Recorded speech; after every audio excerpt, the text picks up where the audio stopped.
Assalamualaikum warahmatullahi wabarakatuh.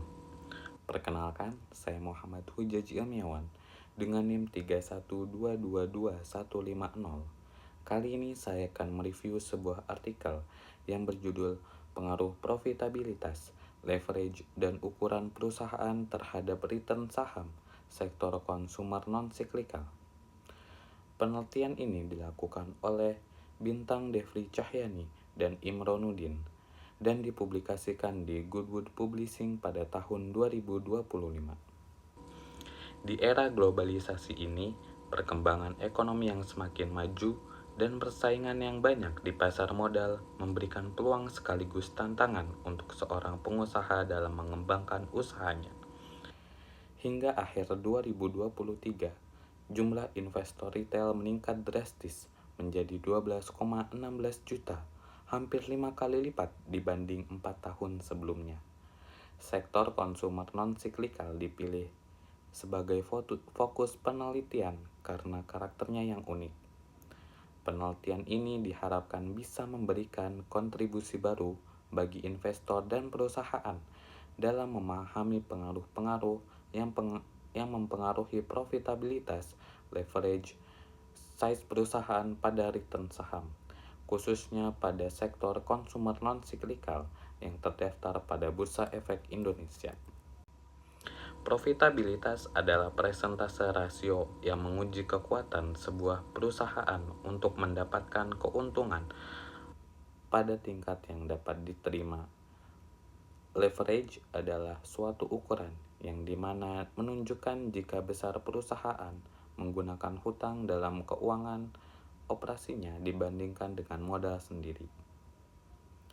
Menurut Simanjuntak, ukuran perusahaan merupakan pengukuran yang menggolongkan skala di perusahaan yang diukur melalui keseluruhan aset, jumlah penjualan, total saham, dan sebagainya. Return saham didapatkan dari investasi yang dinikmati investor dari uang yang ditanamkan. Hipotesis dalam penelitian ini yang pertama, profitabilitas berpengaruh positif terhadap return saham. Yang kedua, leverage berpengaruh positif terhadap return saham. Yang ketiga, ukuran perusahaan berpengaruh positif terhadap return saham. Yang keempat, profitabilitas, leverage, dan ukuran perusahaan berpengaruh positif terhadap return saham.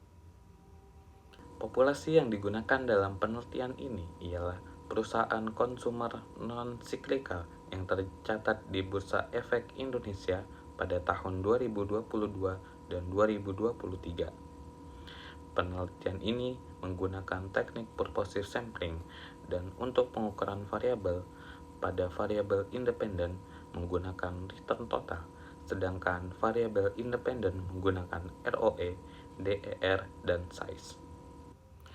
Alat analisis yang digunakan dalam penelitian ini ialah yang pertama ada deskriptif statistik, yang kedua ada uji asumsi klasik, yang ketiga ada uji koefisien determinasi, yang keempat ada uji kebaikan model, yang terakhir uji hipotesis. Ini merupakan tabel statistik deskriptif. Variabel return sebagai variabel dependen mempunyai nilai rata-rata 2,2020 dengan nilai minimal 1,19 dan nilai maksimal 2,84, sedangkan standar deviasinya sebesar 35432.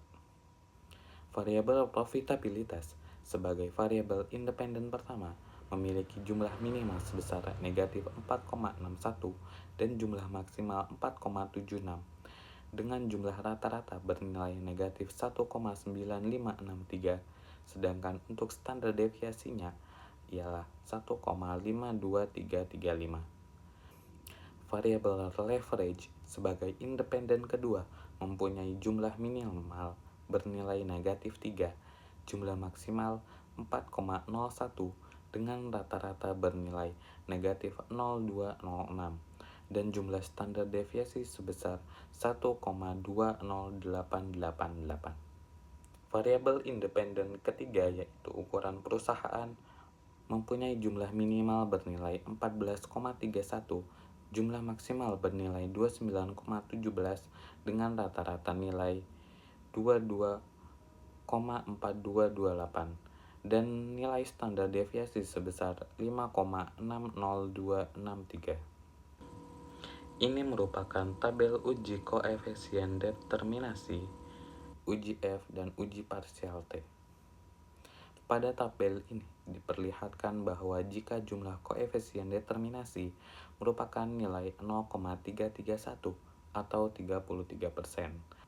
Hal tersebut menjelaskan bahwa sanya 33% return saham dipengaruhi oleh REE, DER, juga size.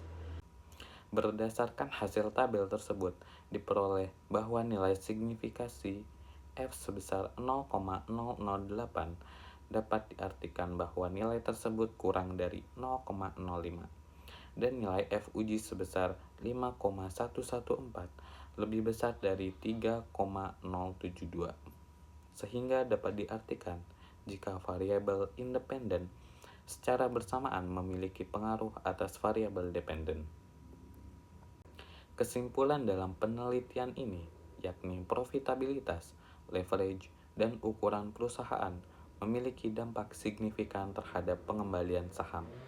Selain itu, secara kolektif, profitabilitas, leverage, dan ukuran perusahaan telah terbukti memiliki pengaruh signifikan terhadap pengembalian saham.